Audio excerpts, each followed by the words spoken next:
Pizza burger જેવા fast ફૂડના સમયમાં દેશી પરંપરાગત પૌષ્ટિક વાનગીઓ વિસરતી જાય છે। એવી અનેક વાનગીઓનો સ્વાદ આજની યુવા પેઢીએ ચાખ્યો તો નહીં જ હોય, પરંતુ તેના નામ પણ સાંભળ્યા નથી।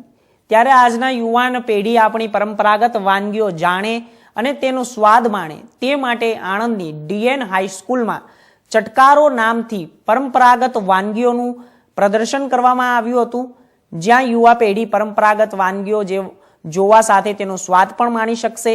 અને આ પ્રદર્શનમાં બાજરીની ખીર, ફુલેરું, લાડુ, અડદના વડા, ભાજી, રીંગણ, તુવેરનું શાક, દેશી કટરાનું શાક, સુરણનું શાક, બાજરીનું ઠોઠું, ચીલીની કઢી, રીંગણનો ઓળો, સૂંઠની સુખડી, બાજરી, મકાઈ અને જુવારના રોટલા, કમળ કાકડી, મૂળિયાનું શાક, સરસવની ભાજી, કોળાનું શાક, દેશી કોટમંડા ચોરીનું શાક વગેરે જેવી વાનગીઓ બનાવ્યો હતો। જ્યારે સાત ધાનનો ખીચડો, પાઇનેપલનો હલવો, લાલ ભીંડાનું શરબત સહિત વાનગીઓનું પ્રદર્શન રાખવામાં આવ્યું હતું।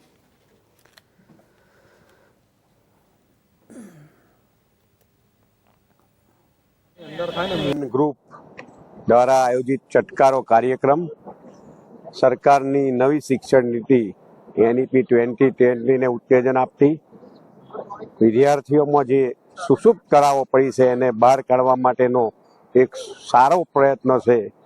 અને આપણી જે ભૂલાયેલી કળાઓ છે, હસ્તકળા હોય, લેખન કળા હોય, વાનગી માટેની કળાઓ હોય, એવી અનેક કળાઓ જે આપણી સંસ્કૃતિ સાથે જોડાયેલી છે એ કળાઓને ઉજાગર કરતો અને વિદ્યાર્થીઓને આત્મવિશ્વાસ પ્રેરિત કરતો આ સરસ કાર્યક્રમ ડીએન ગ્રુપ દ્વારા થઈ રહ્યો છે।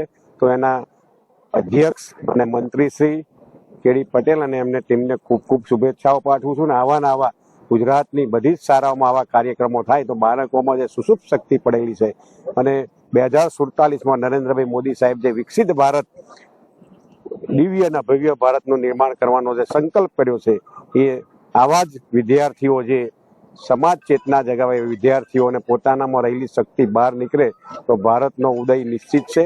2047માં ભારત એજ્યુકેશન સોસાયટી દ્વારા દર વર્ષની જેમ આ વર્ષે પણ CESનો ચટકારો પ્રોગ્રામ 2025નું ઓપનિંગ કર્યું।